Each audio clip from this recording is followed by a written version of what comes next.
ओम नमः शिवाय। दोस्तों, कैसे हैं आप सब? मैं महादेव से प्रार्थना करता हूं कि उनकी कृपा आप सभी पर हमेशा बनी रहे। चलिए, आज की चर्चा की शुरुआत एक बहुत ही शक्तिशाली विचार से करते हैं। खुद को कभी कमज़ोर मत समझो, आप कुछ भी कर सकते हो। इस बात पर गहराई से विश्वास कीजिएगा, क्योंकि आपके भीतर वाकई वो शक्ति और वो क्षमताएं मौजूद हैं जिनके लिए कुछ भी नामुमकिन नहीं है। आज हम एक बहुत ही खास समय के बारे में विस्तार से बात करने वाले हैं, जो 18 अक्टूबर से लेकर 3 दिसंबर 2025 के बीच का है।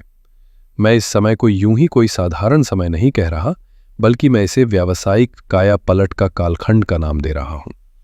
ऐसा इसलिए क्योंकि इस दौरान ग्रहों के गुरु यानी देवगुरु बृहस्पति एक ऐसी स्थिति में आ रहे हैं जो 12 वर्षों में केवल एक बार ही बनती है, और इस बार तो ये आपके लिए एक दोहरा सौभाग्य यानी डबल गुड लक लेकर आ रही है। तो अपनी चेतना को पूरी तरह से स्थिर कर लीजिए, अपने मन को एकदम शांत कर लीजिए और चलिए मेरे साथ इस अद्भुत ज्योतिषीय यात्रा पर यह समझने के लिए कि ब्रह्मांड आपके लिए क्या विशेष संदेश भेज रहा है। तुला राशि के मेरे प्यारे दोस्तों, इस पूरी अवधि की कहानी के जो मुख्य नायक हैं वो हैं देवगुरु बृहस्पति। तो सबसे पहले आपको गुरु के स्वभाव को और आपकी राशि के लिए उनकी क्या भूमिका है, इसे समझना बहुत जरूरी है। बृहस्पति ज्ञान के, विस्तार के, सौभाग्य के, धन के और संतान के कारक ग्रह हैं। वो एक ऐसे शिक्षक की तरह हैं जो जीवन में आकर परिस्थितियों का विस्तार करते हैं, उन्हें बड़ा और वृहद करते हैं। किंतु तुला लग्न और राशि के लिए बृहस्पति एक अकारक ग्रह की भूमिका निभाते हैं। अब आप पूछेंगे कि इसका क्या अर्थ है? इसका अर्थ यह है कि वो आपकी कुंडली में 2 ऐसे भावों के स्वामी हैं जो संघर्ष, परिश्रम और चुनौतियों से जुड़े हुए हैं। आपका तीसरा भाव जो कि पराक्रम, छोटी यात्राएं और कड़ी मेहनत का भाव है, और आपका छठा भाव जो रोग, ऋण, शत्रु और नौकरी का भाव है। अब जरा सोचिए कि पिछले लगभग 1 वर्ष से क्या हो रहा था। यही बृहस्पति आपके नवम भाव यानी आपके भाग्य स्थान में गोचर कर रहे थे। अब जब एक अकारक ग्रह यानी चुनौतियों का स्वामी भाग्य के घर में ही बैठ जाए तो वो भाग्य के पक्ष को ही कमजोर कर देता है। संभवतः आपने पिछले कुछ समय में ये सब बहुत गहराई से अनुभव किया होगा। भाग्य की कमी, आपको ऐसा महसूस हुआ होगा कि किस्मत आपका साथ ही नहीं दे रही। आपका 99% काम पूरा होने के बाद भी आखिरी पल में किसी न किसी वजह से अटक जाता था। पिता से मतभेद या उनके स्वास्थ्य को लेकर कोई न कोई चिंता लगातार बनी हुई थी। आपके निर्णय गलत साबित हो रहे थे। सब कुछ जानते बूझते हुए भी आप बार बार गलत फैसले ले रहे थे, और बाद में आपको उसका गहरा पश्चाताप भी हो रहा था। परिश्रम का फल नहीं मिल रहा था। आप मेहनत तो पूरी कर रहे थे, किंतु उसका श्रेय या उसका लाभ आपको नहीं मिल पा रहा था। और जहां से आपको लाभ की पूरी आशा थी, वहां से भी अचानक कोई हानि हो जाती थी। यदि आप इन सभी बातों से स्वयं को जोड़ पा रहे हैं, तो अब आने वाले उस शुभ समाचार को सुनने के लिए तैयार हो जाइए जिसका आपको बेसब्री से इंतजार था। 18 अक्टूबर 2025 को बृहस्पति अपनी अति तीव्र गति से, जिसे ज्योतिष की भाषा में अतिचारी गति कहते हैं, मिथुन राशि से निकलकर कर्क राशि में प्रवेश करेंगे और वहां 3 दिसंबर तक विराजमान रहेंगे। ये गोचर इतना विशेष क्यों है? इसके 3 मुख्य कारण हैं। पहला, ये उनकी उच्च राशि है। कर्क राशि बृहस्पति की सबसे प्रिय और शक्तिशाली राशि मानी जाती है। यहां वो अपनी सर्वोच्च शक्ति पर होते हैं। दूसरा, ये गोचर आपके कर्म स्थान अर्थात आपके 10वें भाव में हो रहा है, जो आपके कार्य क्षेत्र, आपके व्यवसाय, आपके मान सम्मान और आपकी सामाजिक छवि का भाव है। और तीसरा और सबसे महत्वपूर्ण कारण, ये अकारक ग्रह का वरदान है। यही है वो दोहरा सौभाग्य जिसे मैं बार बार कह रहा हूं। आपके संघर्ष और आपके पराक्रम का स्वामी अब आपके कर्म भाव में उच्च का हो गया है। इसका सीधा सा अर्थ है, आपका परिश्रम और आपकी लगन अब आपको कार्य क्षेत्र में असाधारण सफलता दिलाएगी। जो ग्रह अब तक आपके लिए एक चुनौती बना हुआ था, वही अब आपके लिए सबसे बड़ा वरदान बनने जा रहा है। इसी एक महागोचर के आसपास आपकी अगले 46 से 50 दिनों की पूरी कहानी लिखी जाएगी। तो आइए अब इस शक्तिशाली ऊर्जा का और गहराई से विश्लेषण करते हैं और देखते हैं कि ये आपके जीवन के प्रत्येक क्षेत्र पर कैसे और क्या प्रभाव डालेगी। 10वां भाव केवल आपकी नौकरी या आपका व्यवसाय नहीं है, ये आपका कर्म स्थान है। ये समाज में आपकी पहचान है, आपकी प्रतिष्ठा है। बृहस्पति का यहां उच्च होकर विराजमान होना इस भाव को जैसे अमृत से सिंचित कर देगा।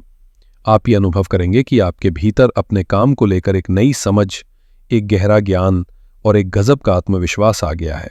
आप कठिन से कठिन परिस्थिति को भी अपनी सूझबूझ से बहुत आसानी से संभाल लेंगे। ये समय आपके प्रबंधन एवं नेतृत्व कौशल को दुनिया के सामने लाने वाला है।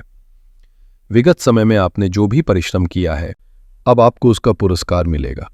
आपके कार्य को न केवल सराहा जाएगा, अपितु आपको यश, मान, प्रतिष्ठा की प्राप्ति होगी।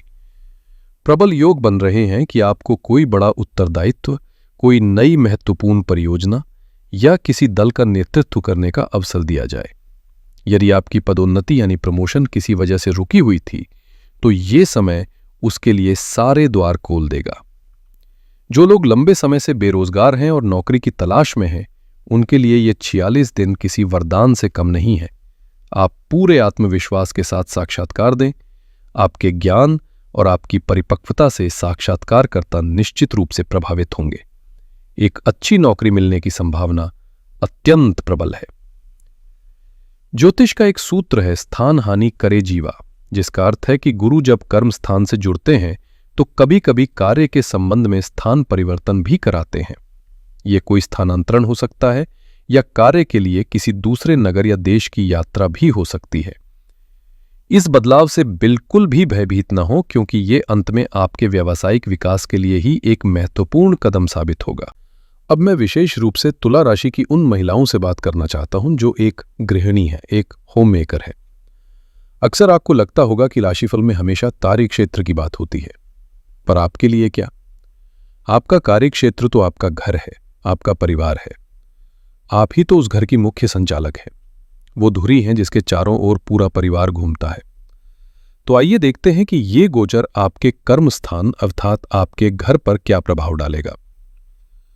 बृहस्पति का दशम भाव में आना आपके लिए कार्यालय की पदोन्नति नहीं, अपितु घर में आपकी प्रतिष्ठा में पदोन्नति है।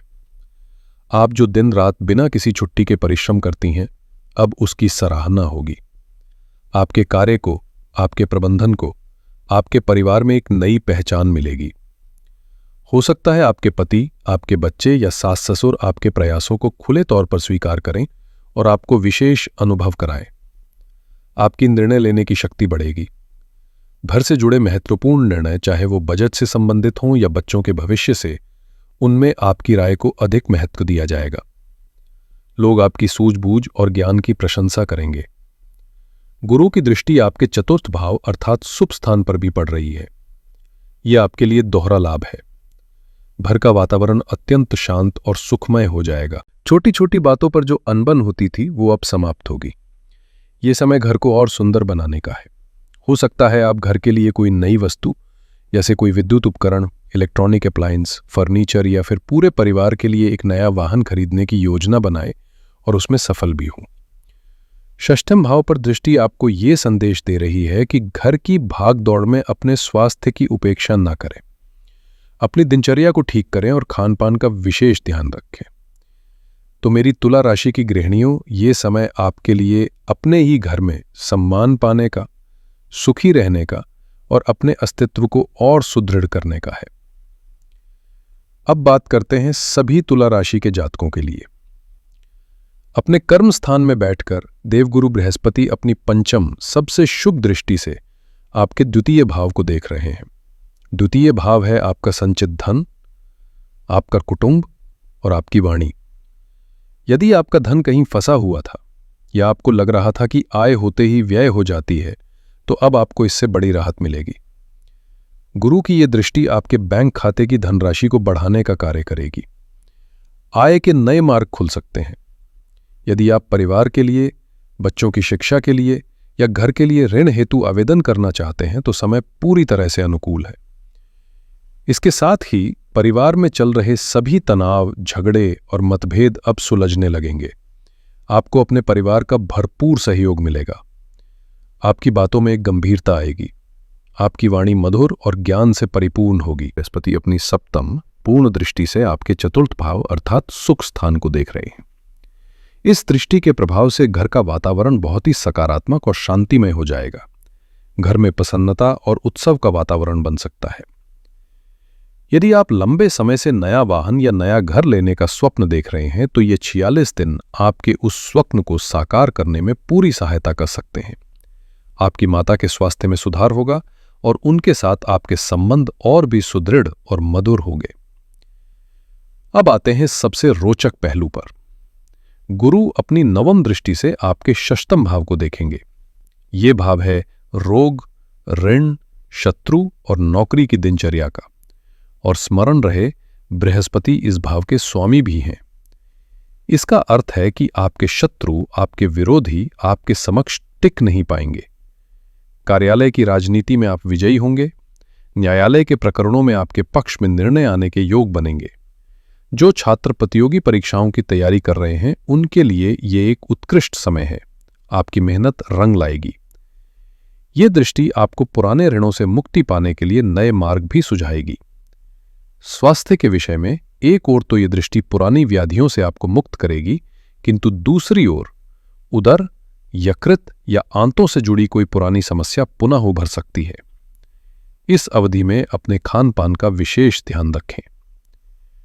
तो तुला राशि वालों, आइए इस पूरी चर्चा का सार समझते हैं। 18 अक्टूबर से 3 दिसंबर तक के ये 46 से 50 दिन आपके लिए कर्म ही धर्म, कर्म ही भाग्य का संदेश ला रहे हैं। देवगुरु बृहस्पति अपनी सबसे शक्तिशाली अवस्था में आपके कर्म स्थान को सक्रिय करके ये कह रहे हैं कि अब आप जैसा परिश्रम करेंगे वैसा ही फल आपको तत्काल मिलेगा। ये व्यावसायिक कायापलट, मान सम्मान में वृद्धि, आर्थिक विकास और पारिवारिक सुख का समय है। इस राशिफल के लिए कोई 1-2 तिथियां नहीं, अपितु संपूर्ण अवधि ही एक स्वर्णिम काल है। 18 अक्टूबर से 3 दिसंबर 2025। इस समय का प्रत्येक दिन बहुमूल्य है, क्योंकि 5 दिसंबर के आसपास गुरु वक्री होकर वापस मिथुन राशि में चले जाएंगे। इसलिए इस समय का पूरा लाभ उठाएं, इसे व्यर्थ न जाने दें। इस दौरान आपकी सबसे बड़ी सावधानी ये होनी चाहिए कि आप अहंकार से बचें। जब सफलता मिलती है तो लोग आपकी चाटुकारिता भी करते हैं, यानी झूठी प्रशंसा करते हैं। ऐसे लोगों से दूर रहें। मिथ्या वचन देने से बचें और उतना ही उत्तरदायित्व लें जितना आप पूर्ण कर सकें। इस शक्तिशाली गोचर के शुभ फलों को 100 गुना बढ़ाने के लिए ये सरल और प्रभावी उपाय अवश्य करें। पहला, प्रतिदिन प्रातः स्नान के पश्चात ओम गुरुवे नमः मंत्र की 1 माला का जाप करें। ऐसा करने से आप बृहस्पति की सकारात्मक ऊर्जा के साथ स्वयं को संरेखित करते हैं। दूसरा, प्रत्येक बृहस्पतिवार को किसी मंदिर में या किसी जरूरतमंद व्यक्ति को पीली चने की दाल और थोड़ी सी हल्दी अपनी श्रद्धा अनुसार दान करें। बृहस्पति जीव कारक हैं और जब आप किसी जीव की सेवा या मदद करते हैं तो वो अत्यंत प्रसन्न होते हैं। तीसरा और सबसे आवश्यक उपाय, क्या नहीं करना है, क्योंकि बृहस्पति आपके लिए एक अतारक ग्रह है, इसलिए आपको भूनकर भी पुखराज रत्न धारण नहीं करना है। इसके अतिरिक्त प्रयास करें कि बृहस्पतिवार के दिन पीले रंग के वस्त्र ना पहनें और पीले भोजन से परहेज करें। ये उनके अकारक प्रभाव को शांत करने का सर्वोत्तम और सरलतम उपाय है। और चौथा, सेवा का मार्ग अपनाएं। इस अवधि में बीमार, जरूरतमंद लोगों या पशु पक्षियों की निस्वार्थ सेवा करें। ऐसा करने से आप छठे भाव की नकारात्मक ऊर्जा को सकारात्मक ऊर्जा में बदल देंगे और गुरु का आशीर्वाद प्राप्त करेंगे। तो तुला राशि के जातकों, ये थी आपके लिए आने वाले 46 से 50 दिनों की विस्तृत जानकारी। ये एक ऐसा समय है जब ब्रह्मांड आपको आपके कर्म का दर्पण दिखाने वाला है। अपनी पूरी ऊर्जा, अपना पूरा ध्यान अपने कार्यक्षेत्र और अपने लक्ष्यों पर लगा दीजिए। देवगुरु बृहस्पति का आशीर्वाद आपके साथ है। आशा है आपको ये चलचित्र पसंद आया होगा और इससे आपको आने वाले समय की योजना बनाने में सहायता मिलेगी। यदि ये जानकारी आपके लिए उपयोगी सिद्ध हुई तो इसे पसंद करें, अपने तुला राशि के मित्रों और परिवार के साथ साझा करें और इस चैनल की सदस्यता लेना न भूलें। आप सभी का आने वाला समय मंगलमय हो। हर हर महादेव।